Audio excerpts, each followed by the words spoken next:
Wendy Trigsted, welcome to the sisterhood. Thank you, Krista and Alex. So good to be here. Well, this is a really fun moment because you and I are friends in real life. We met through our kids, and we've just become really fast friends. And it's just such a joy to get to have you on and to get to share you with the world and your giftings, because you have a lot of them. So why don't you tell people a little bit about you before we start? Thank you so much for that. That was so kind. My name's Wendy. I live in Idaho with my family. I've been married to my husband, Kirk, for almost 25 years. We have 4 children. 2 of our children are out of the home in college, pursuing their dreams and gifts, and 2 are at home. So I show up a lot on Instagram over at the Peaceful Homestead. And so that's kind of me in a nutshell. Mm-hmm. Well, so we decided to have you on this series because you just bring a lot to the table when it comes to home and organization, but in a way that is focused on kind of making things function well. And so I think you're really good at home systems. And like your Instagram handle says, the Peaceful Homestead, I think you're really good at making a peaceful home. So let's jump into would you say 3 things that someone can do to make their home feel fresh as we're looking at this spring season and just really wanting that, especially after COVID? I think we're all just wanting that refreshment. And so let's just start with 3 things. Yeah, I feel like we've all just walked through the longest winter ever. Yeah. Like at home. We've been at home. 15-month winter.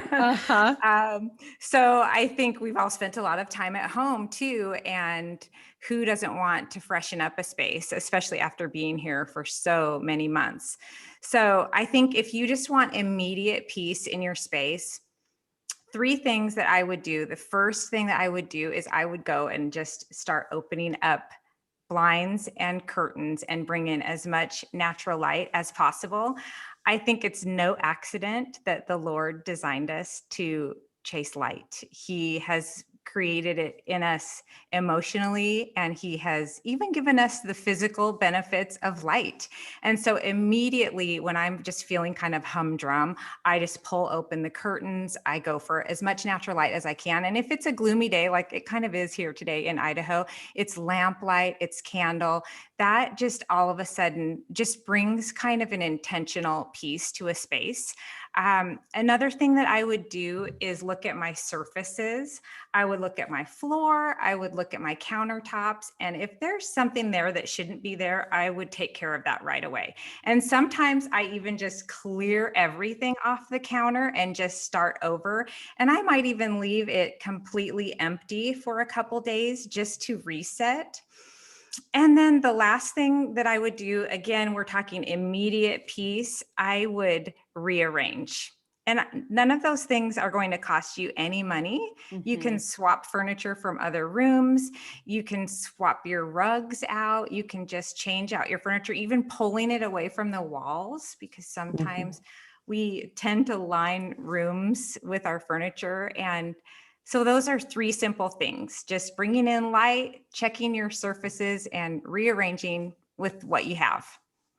I love that. That can be done anywhere, in any type of home, in an apartment, dorm room, mansion. All those principles are very applicable. For sure. And no money. So who doesn't love some free peace? Right. I'm all about that. Right? Well, and I like what you said about clearing the surface. And Alex and I have talked about it before as quieting the space. So, pulling everything off, pulling everything out, however you're going to do it, but quiet the space. And it is incredible how that just brings so much peace. And there's something to that. I mean, and there actually is physiologically, when things are crazy around us and disorganized, our cortisol levels rise, which I think is fascinating that even physiologically we have a response. And And that's the stress hormone. And so that's not good. So we don't want our cortisol up, and then we can't lose weight. That's also not good. So, let's keep all that cortisol down. But I like what you said about, really clearing that space, and it creates that peace. And even if we just have to throw it all in the laundry basket until we're ready to deal with it. Right. Exactly. Yeah. But it's a fairly immediate thing that anyone can do who might be at home tired of looking at the same old, same old. Mm-hmm. So because you do talk about bringing peace to the home, what are some ways, Wendy, let us just soak in how you do this? Because I've been in your home, I've stayed in your home. And let's talk about how you bring that peace in. Well, first and foremost, I say I'm all about peace in the heart and the home. And so for me, it starts in the heart. It starts with, before my feet even hit the floor, I've talked with Jesus. And so for me, that's where it starts. And then of course I make my bed, because I feel like if I've done that, I've been successful at something, right? The whole day could go downhill from then, but I've talked to Jesus and I've made my bed. Amen. So I'm winning.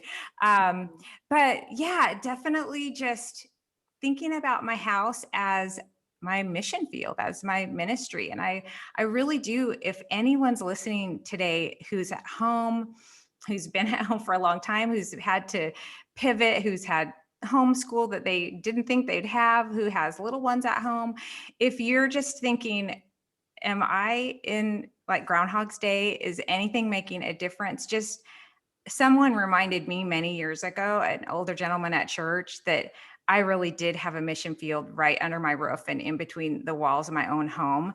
And so when I have looked at my home as a ministry, it's changed everything for me. Mm-hmm.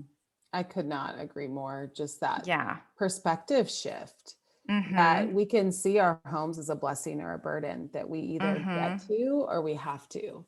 And that language changes everything, right? So it's all that reframing, and that's really beautiful. I also really just love what you said about, and Alex and I talk about this a lot when it comes to, we just came off of the series where we talked about parenting, and so much of that series was, have we done the work? Have we personally done the work with technology, with our past, with, all those things?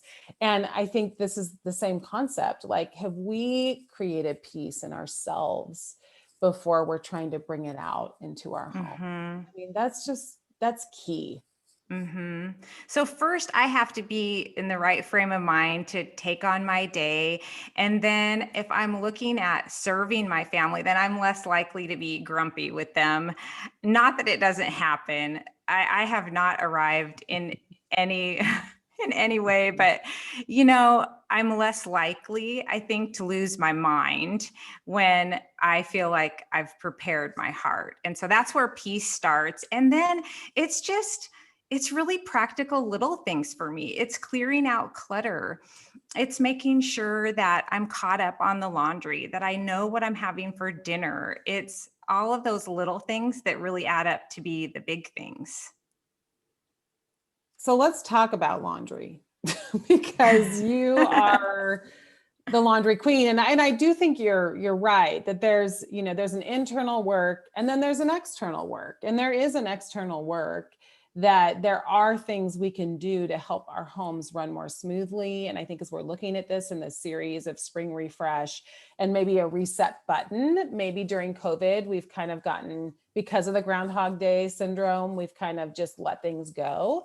But let's talk about some systems. And I think laundry is one of them that you have a great system that really works for your family. So what is that system and how can someone adapt that for their home? Yeah, it's funny because when I started my Instagram account, I thought this will be a creative outlet. I'll show pretty pictures. I'll throw in a tip every once in a while. And I don't even remember when I mentioned my laundry system. And I'm sure I thought, who is going to want to hear this? Like, I've got no other content today. Let's talk about laundry. And it just kind of blew up. And I get more messages from moms and, women in the home about laundry.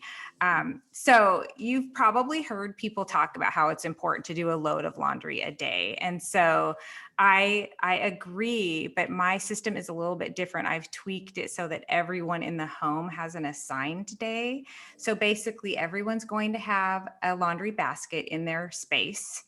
Everyone is going to have an assigned day, and on their day, they're going to do their laundry from start to finish, to completion. Nothing to left. finish. That's the key word. To Right? finish. Yeah. No re-spinning that the next day, no leaving it in the dryer and addressing it the next day. The goal really is from start to finish.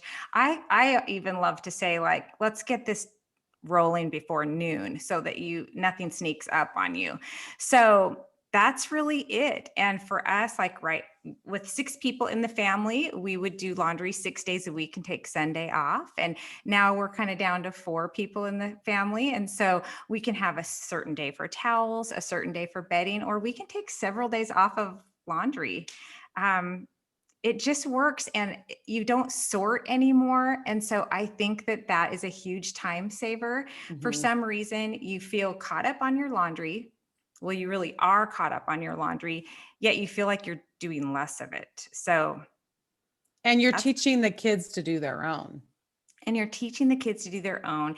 If you have little ones at home, they love to throw things in the basket. They love to push a button. They love to tote baskets. I have had a gal just recently message me where she made a game out of the laundry system where her kids were throwing laundry into the basket. And if it was on the floor, it was hot lava. And she just spun it, and her kids are excited about doing their laundry. So at any age they can participate with the goal really that they are independently doing it, and when they leave your home they have the skills. Okay, I have a question for as a fellow parent of 4 children, setting up a system. How did you, when you referenced when you started it, how did you get buy-in with everyone in your family to be part of this system? Okay, that's a great question. And Alex, it's just kind of built into the plan that there's reward, because before we did the laundry system in this way, I was doing a load a day. What was required of my family though was every day they had to bring laundry to the laundry room. Every day they had to come and pick it back up and put it away. Every day, everyone in the family addressed laundry. And now the kids are only addressing laundry 1 day a week. So automatically after the first week, they said, we love this. We feel like we're never doing laundry. Before, Mom, you were calling us to the laundry room every day. We were having to bring you stuff. We were having to pick stuff up. Now we only do laundry 1 day a week. They just loved it. I mean, I didn't even have to bribe them, which I'm not above. Yeah. Any more questions about that, Alex, about the? Yeah, I'm I mean, that sounds lovely. I am wondering too, like, I like how you said, okay, by noon, we got to get this game going. The finishing. So finishing in my mind is everything's put in either the drawers or hung up in the closet. Is that your definition of finishing? Yeah, it is. But there's always grace. And so there might be that somebody has things laid out to dry or hanging to dry. As long as the washing machine and the dryer are ready for the next person the next day, then we call that success. So that's the goal, that the next person isn't hindered because of your lack of finishing. Like that. Yeah. Yeah. Has that happened before? Of course. And do I have to come alongside my teenagers with their laundry? Of course. It's just part of it. But I really do feel like the time saved without sorting is huge. And there's no family mound of laundry anymore. If you have a mound, that's your mound. Right. Right. It's true. Well, I think it's just important to recognize that you do help your kids and that you do, because I think for someone like me, that's like, oh, that's a plan that would never work in my house because I can just picture the fights happening, that to hear you say, well, no, we work with it is helpful. I think that's helpful to hear that. Well, and let me tell you this, Alex, I will say if my kids didn't buy into this at all, I would still do my laundry this way.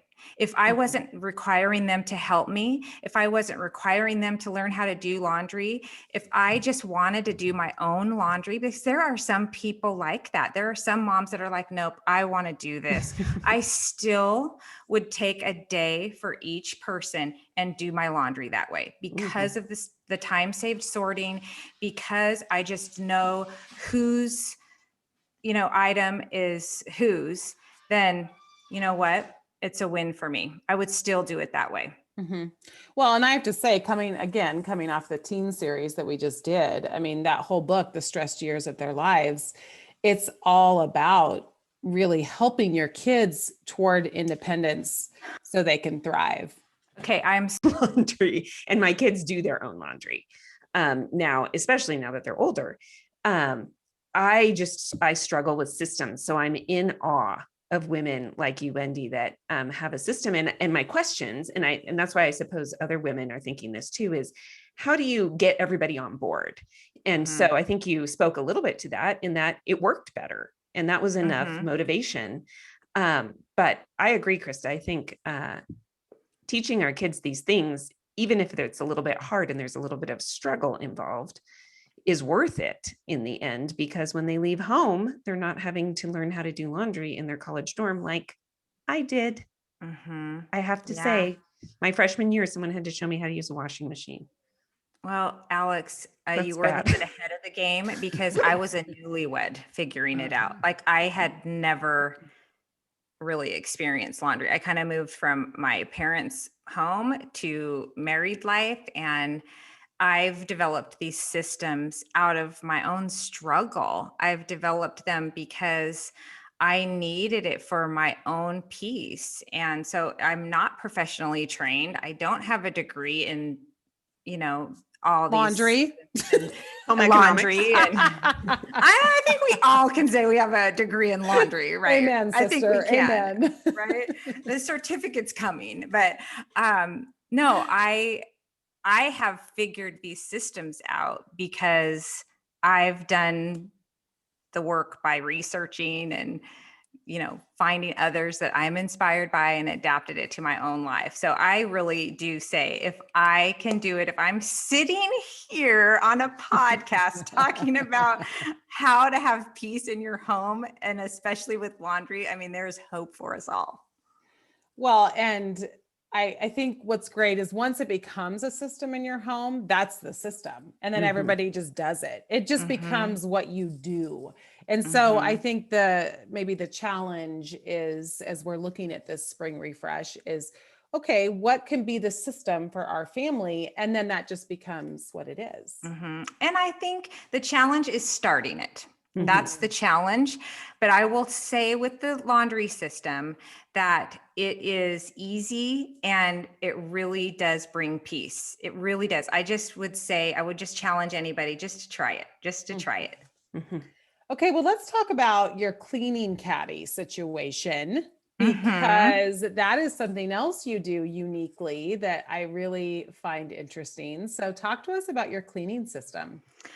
Okay, well, the cleaning caddy system came about because, and I don't know if this has happened to anyone else, but let's say I need to wash a window and I look under this sink and I look under this sink and I look under this sink, and I don't even realize where the window spray is. And so I just thought, like with other systems in the home, having like items in one space made sense. So all my cleaning items are in a caddy. It's not even anything fancy. It's just like a Walmart plastic cleaning caddy, but all the things are in there. So anything to wash a sink, a toilet, a window, a countertop, It's all in there with scrub brushes and gloves and a couple rags. It's good to go. And so what happened with that is not only does it help with inventory, I know everything that I have and everything that I need. I might have a little back stock in a bin in the laundry room, but for the most part, I know what I need. And then the other thing that was really unexpected is that all those under the sink areas that are like the black hole Yes, of cleaning products. of cleaning products, and sometimes you don't even know what's in there. All of that space freed up.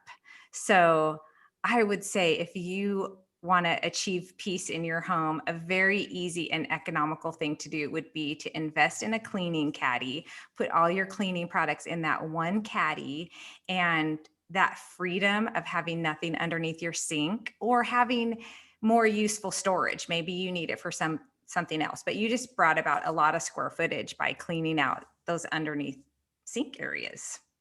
And then it's mobile, right? Because the caddy, you pick it up and you can take it from room to room. Yeah. And it seems like it would also be very helpful with teenagers or kids that you're trying to help incorporate them into the, can you all see where my struggle is here?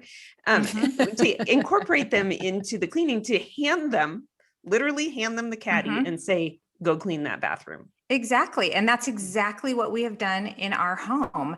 And we laugh because I do get some questions sometimes like, one cleaning caddy, like how would that work? What if you needed to clean multiple spaces at multiple times? It's like, really? Nobody's fighting over the cleaning caddy here. Like if two people happen to like the one time and two people wanted to clean their bathroom at the same time, I know two people would say, oh no, you go right ahead. You know, there's no fighting over the one cleaning caddy. I do have a friend though that has one cleaning caddy upstairs and one cleaning caddy downstairs. And I think that I've even considered that, but we live in a large home with lots of people and the one cleaning caddy works for us. You just take a few steps extra, go to the cleaning caddy and get what you need and then put it back. Can you give us a quick rundown of what's in the caddy? Like I would, yeah, for sure. This is a very practical refresh that people can do in their cleaning closets and supplies. Yes. So what I have in there is I use Thieves spray for everything. And so I have a spray bottle with Thieves spray, and you can use that for counters, sinks. So your multi-purpose spray. Then I have toilet cleaner. I have the toilet scrub brush. I do not have a scrub brush by every toilet. It's in the cleaning caddy. I have some rags, some gloves. I have a few little extra scrubby brushes and maybe like a little stone for the inside of the toilet. And I have some spray for cleaning the floor. And I have, that's pretty much it. I think I covered it. Maybe a roll of paper towels for an emergency, but for the most part, I use everything in that caddy and just replenish it when I need to take inventory from time to time. And it's been working for years. We've been doing that. Yeah. So what about even like your stainless steel cleaner or your wood cleaner? Do you keep that in there too? I have a different bin for that because those aren't things that we're using, necessarily daily or weekly. I do have a small little rounder under my kitchen sink. And so I do keep an additional, an additional Thieves spray under my sink. And I think I do have stainless steel cleaner under there. But I've come a long way from that huge pile up under the sink of random cleaning products that are tipping over and oh yeah, I mean, I think we all have them. And Alex and I in next week's episode we're going to talk a little bit about some coaching I did with Alex on some this is a preview. The laundry is actually a preview because we're going to be talking about my laundry room. Yes. But this whole idea of how do we really give space to the things that deserve that space? And I think what I really like about what you said is you're not getting rid of all your cleaning products. You're actually stewarding them better because you actually know what you have and what you don't have. You're using them. And then you're freeing up that space for other things like towels that really should be going under the sink. And so, and those take up a lot of space and it's hard to find spots for towels, you know? So I love that. That's really helpful. What would you, oh, go ahead. Well, I don't know. Maybe everybody knows this but me. But can you tell me what Thieves spray is? Oh, okay. So Thieves is a essential oil, and I just buy this Thieves concentrate, and it's kind of all purpose. It's non-toxic. It kills bacteria and smells super yummy. I just buy a concentrate and mix a little capful with water, and that's my spray bottle for my multi-purpose cleaner, and it lasts forever. Yeah. And I will say I've tried to make my own. So I've tried the whole vinegar, baking soda, water Thieves. Don't do it. Okay. Because what happened? Don't buy Krista's Thieves spray. No, It's on the because market. what happened is then the baking soda was leaving residue. So let's just not do that. That DIY online, just stay away from it. Just a little hint. I just had a This moment like a few Myers years. is natural, Oh yeah. so you can use it. Yes. Yeah. Yeah. There are a lot of natural products, and I'm definitely I don't know that I'm 100% all natural, but I'm really for health benefits, and really it's a cost saving thing too when you have that Thieves concentrate because it lasts so long. But I'm really trying to, and I had a moment where I was in the shower cleaning my shower at our last house, and I was barefoot in there and I could hardly breathe, and I thought, what in the world? And then you hear about our feet being basically the just main pathway to your body, and I'm standing in this toxic poison, and I just thought, I've got to make some changes here. So that was one of the things that I did, and I just love knowing that my family can eat right off the surface that I sprayed it, and it's not going to affect anyone. It will actually help us. So Yeah, that's great. Wendy, are there any other little systems you've put into place that have made a big difference for your family? Oh, my journey began because I just found myself with such an unhealthy relationship with stuff. I was so emotionally attached to stuff. I think if there was an item, even if I wasn't displaying it or using it, there was a story behind it. I'm just such a person of I just appreciate a good backstory, and I love memories associated with things. And it just really led to, like I said, that unhealthy relationship with stuff. And so the first thing that I had to recognize was, that I had this issue and I needed to give myself permission to move forward. And the only way that I was going to have peace was to purge. And so that's not really one specific little system. It's more broad, but we have too much stuff. And so as a whole, I don't think peace can be achieved until we really address what is our relationship with stuff and how does it affect our life. And for me, it was affecting my life. I was able to accumulate just fine. I was able to go get the latest thing. But these days, peace for me doesn't have anything to do with getting new.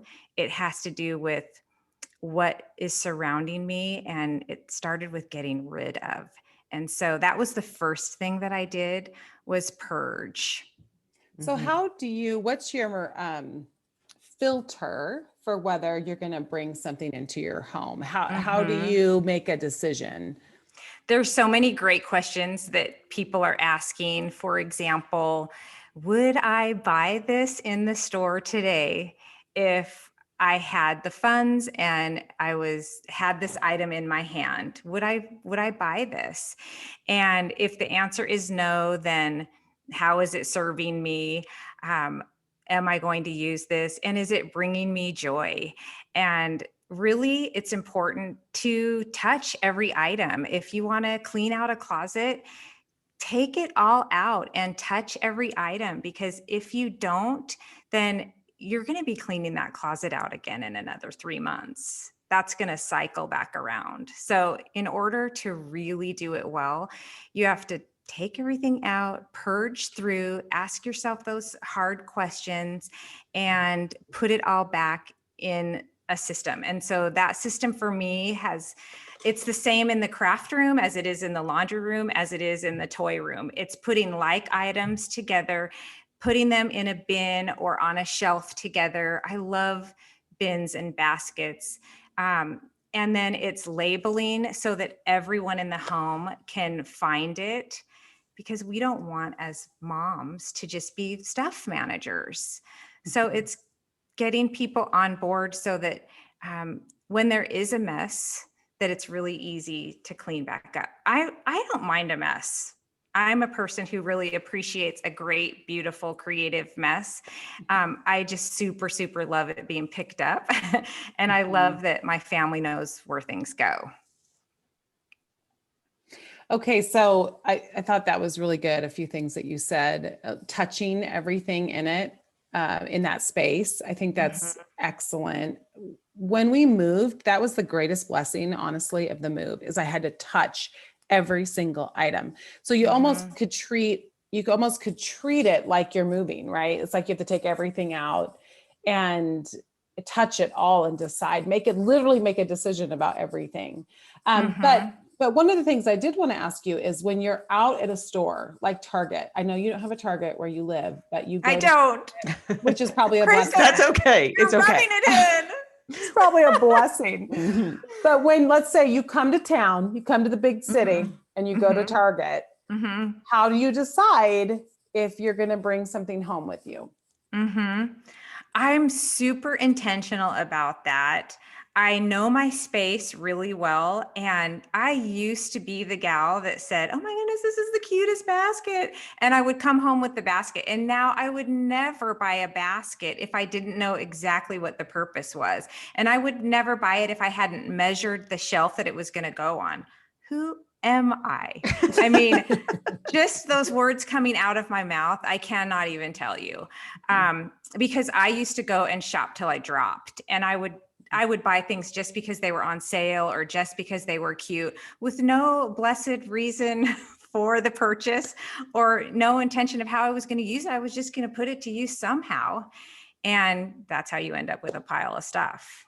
So just being super intentional, just really thinking about it. And sometimes it's leaving it in the store. And if I'm still thinking about it, then asking myself those hard questions and going back for the item, or, saying goodbye to some items. Like that's cute and I appreciate it, but that's not for me today. Yeah. Good. I think some of that's age. Don't you think that as we mature, we recognize we don't have that impulsive need to grab something in the moment? We know we've lived enough life to know things will still be here. There will still be baskets. And, but also I'm sure it's having lived through the purging and knowing I don't want to have to purge this. I don't want to do this again. Yeah. So I appreciate that. And I think it's very relatable. Most of us know that feeling of, I'm just going to get it, and then bringing it home and thinking, why did I get it? And sometimes, like in our home, we've lived here about 3 years. And for us, that meant having an empty room for a while, where, we brought some things from our last house, which I really shouldn't have brought as much as I did, even though I did a good purge. I realized, different house, different style. This furniture isn't really fitting. And so we kind of even purged large furniture items. And I sat with an empty room, with nothing but a piano in it for about a year. And that's okay to just sit. Because that's going to give you a greater sense of peace than if you have a room full of stuff that doesn't fit. Is that right? Is if the goal is the peaceful homestead? Yeah, because I think just buying things to fill a space, then there's no intention behind that. And so I think it's important to let people know that peace for everyone is different. That's going to resonate different for me as it is for you. And if someone's listening and they're on Instagram and they're scrolling and it's causing them anxiety, it's causing them to think negatively about their space, then that's not the place for them to be. We all need to give ourselves grace in our spaces and just do what we can in our homes. And peace for you might be clearing a countertop and doing the laundry in a different way. But it's just important to note, I think, that everyone's on their own journey, and we need to just celebrate and encourage people where they're at with it. Yeah, so good. Well, Wendy, in our last couple of minutes, do you have any fun Easter ideas as we're coming up on Easter this weekend? I can't believe it. Well, of course, I will say in our home, Easter looks a lot different than it used to because we have 2 kiddos that are not here, and they won't be home this year. And we've lost 2 grandparents really close together over the last couple years. And so we're really creating new traditions. So I just kind of talk to the kiddos who are here and what is it that you'd like to do? It usually centers around food. And so I think we'll do a brunch and make some fun. I'll be sharing some fun chocolate eggs that we're making. I'll be sharing that on Instagram. But one thing that I will share that's practical, of course, because that's my jam. Years ago when my kids were tiny, I bought Easter baskets for them. They all kind of had a favorite color that we associated with that kiddo. And so we bought them each their favorite color basket. We bought grass that coordinated and a dozen eggs each that coordinated. And I, to this day, am still using the same grass and the same basket and the same eggs for each child. I love it. That's so cute. That's so cute. That's really It's just fun. a really easy tip for if somebody's starting out. You don't have to continually rebuy, just repurpose. And we do it in a way that it's really fun and the kids love it. And if you have those baskets that you bought at Target that you didn't have a purpose for, now you have Easter baskets. There you go. I did see something you did on Instagram, Wendy, last week, I think, about painting Kraft eggs.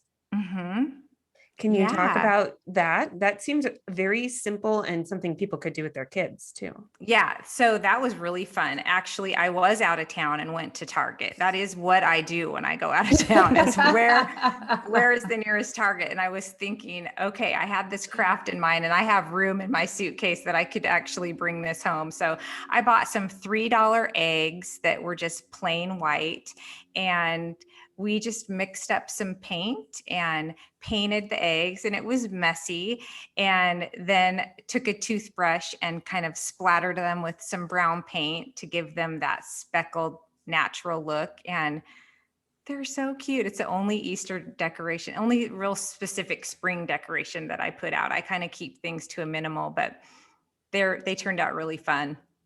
So cute. So fun. Well, Wendy, thank you for being on today and for sharing your peace and your home and your wisdom. We appreciate it so much. And we love that you're a part of the sisterhood. Thank you for having me. And I love what you're doing at the sisterhood so much. All right, Wendy, happy Easter. Happy Easter. Happy Easter. Bye. Bye.